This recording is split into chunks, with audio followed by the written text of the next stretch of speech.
After deciding to proceed without Tex Watson, Susan Atkins, Leslie Van Houten, Patricia Krenwinkel, and Charles Manson were put on trial for the Tate LaBianca murders. Little did they know this would soon turn out to be the longest and most expensive trial in American history. And found out you could live out there without this society. And that's where I'd like to go live, you know. But you won't let me go, will you? You don't owe anything to society? Pardon? You don't owe anything to society now?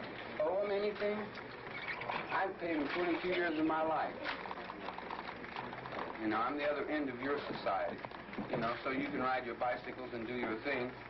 I live in your reform schools and your orphanages. I'm not against you. I'm not against you. Huh? Are you bitter? Bitter? No. But you feel you've paid some price so far in your life. Price? To society, you said it. Yeah, okay. Does that make you bitter? I don't know what that means. How do you feel right now? Do you feel good feelings towards the judge? I feel a little nervous. A little nervous. I feel good feelings towards everything. I feel no bad. I know no bad. Okay, gentlemen, that's On July 24th, Charles Manson appeared for opening statements with a freshly cut X carved into his forehead. He claimed he had X'd himself from our world. Principal witness and Manson family member Linda Kasabian had been granted immunity and was prepared to testify against Manson.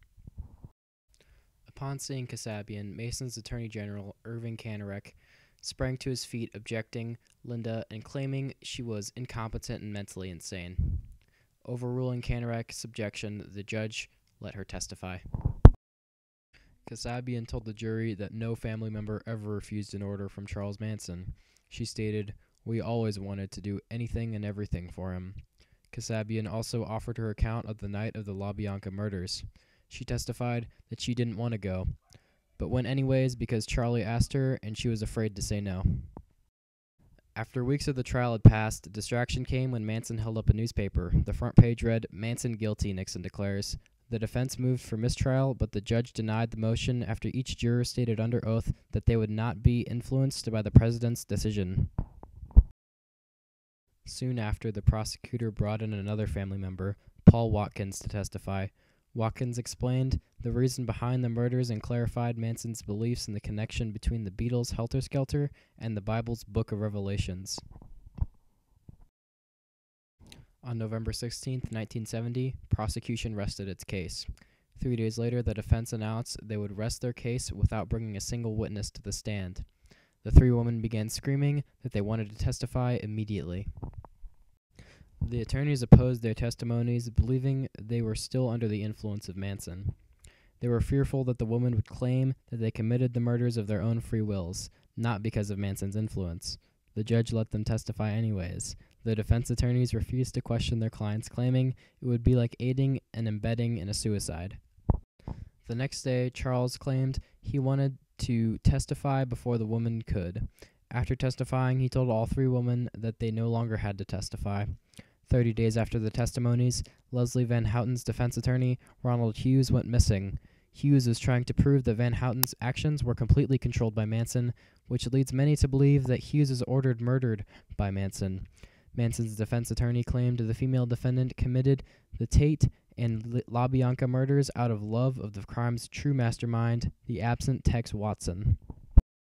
Kanarek suggested that Manson was being persecuted because of his lifestyle. His argument lasted 7 days.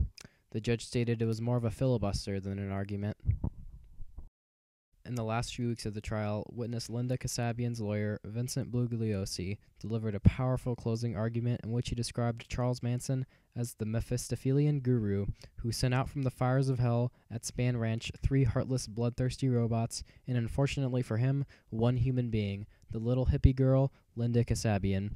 Bugliosi ended his summation with a roll call of the dead. He said, "Ladies and gentlemen of the jury, Sharon Tate, Abigail Folger, Wojtek Frykowski, Jay Sebring, Stephen Parent, Leno LaBianca, Rosemary LaBianca are not here with us in this courtroom, but from their graves they cry out for justice." 1 week later, on January 25, 1971, The jury found all the defendants guilty on each account of first-degree murder. After the ruling was delivered, Manson shouted, "You people have no authority over me."